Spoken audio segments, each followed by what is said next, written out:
আমাদের সমাজের ভিতরে এমন কিছু মানুষজন আছে যারা অন্যের ভালো দেখতে পারে না। কেউ একজন ভালো অবস্থানে যাচ্ছে, কেউ একজন অর্থনৈতিকভাবে সচ্ছল হচ্ছে, তাকে নিয়ে কিন্তু তারা হিংসা শুরু করে দেয়। আমি মনে করব যে সমাজের এই মানুষগুলা হচ্ছে এক ধরনের ভাইরাস। এরা মানসিকভাবে অসুস্থ। এরা সমাজের এই মানুষগুলা কিন্তু এক ধরনের ভাইরাস, এবং তারা নিজেরা না কিছু করতে পারে না অন্যকে কিছু করতে দেয়। হ্যাঁ, এরা মানসিকভাবে আসলে এরা এক ধরনের কি বলবো, অসুস্থ। হ্যাঁ, এরা আসলে অন্যের ভালো দেখলে এদের চুলকায়।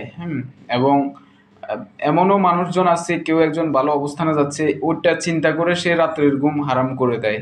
এমনও মানুষজন আছে। কিন্তু তো যেটা বলতাম আর কি, আসলে সামাজিকভাবে কোনো একজন মানুষ যদি অর্থনৈতিকভাবে সচ্ছল হয়, অর্থনৈতিকভাবে উন্নত হয়, বা যে কোনো অবস্থান থেকে যদি কেউ একজন সামাজিকভাবে ভালো একটা অবস্থানে যায়, তখন কিন্তু তার অবস্থানটা শুধু সে ভোগ করতেছে না, অবস্থানটা কিন্তু আমাদের দেশ, জাতি এবং আমাদের সমাজের মানুষজন, বিশেষ করে বেশি আমাদের সমাজের মানুষজনে ভোগ করতেছে। তার এই সফলতার পিছনে আম, আম, সমাজটা একটু সচ্ছল হচ্ছে, সমাজের মানুষগুলা সচ্ছল হচ্ছে। এখন আম, এখন অনেকে আসলে বলতে পারেন যে একজন উন্নত হলে কিভাবে সবাই সচ্ছল হচ্ছে।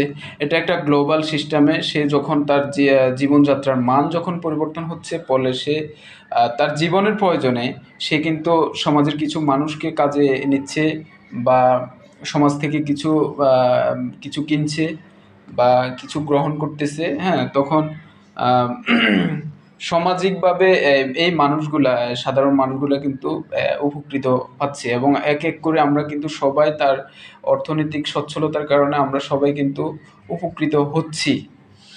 তো যেটা বলতাম আর কি, সেটা হচ্ছে কাউকে নিয়ে হিংসা করা আসলে উচিত নয়। আহ, আমাদের ইসলাম কখনো বলে নাই যে কাউকে নিয়ে হিংসা করা। হিংসা একটা এমন একটা মারাত্মক বিষয়, এটা শুধু আম, কি বলবো, হিংসা করে কাউকে নিচে নামানোর চেষ্টা করা, বা কেউ একজন উপরে উপরে যাতে না উঠতে পারে, এরকম বা কথাবার্তা অন্যজনকে বলে বেড়ানো। হ্যাঁ, এটা এক ধরনের কি বলবো, এটা এক ধরনের মানসিক অসুস্থ এরা। কারো উন্নত দেখলে তাদের সহ্য হয় না। তো হিংসা করাটা একদমই উচিত নয়। হ্যাঁ, আমরা তাদেরকে অনুকরণ করতে পারি, বা সফল মানুষদেরকে আমরা অনুকরণ করে চলতে পারি, কিন্তু তাদেরকে নিয়ে হিংসা করার কোনো অর্থ আমাদের আমি মনে করি যে উচিত নয়। তো যেটা বলতাম আর কি, সেটা হচ্ছে আমরা সবাই যাতে সামাজিক এই বিষয়টা শুধু একজন যে ক্ষতিগ্রস্ত হচ্ছে সেটা না। আহ, সমাজ এই হিংসার কারণে কিন্তু সামাজিকভাবে অনেক মানুষ ক্ষতিগ্রস্ত হচ্ছে সামাজিকভাবে। এবং সমাজটা এগিয়ে নেওয়ার পিছনে এই হিংসাটা অনেক বড় বাধা,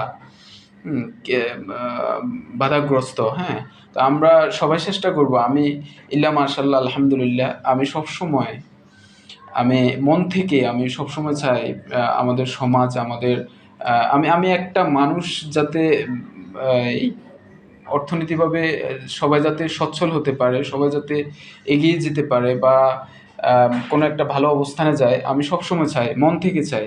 হ্যাঁ, তো আমার মতে কাউকে নিয়ে হিংসা করা একদমই উচিত নয়। এবং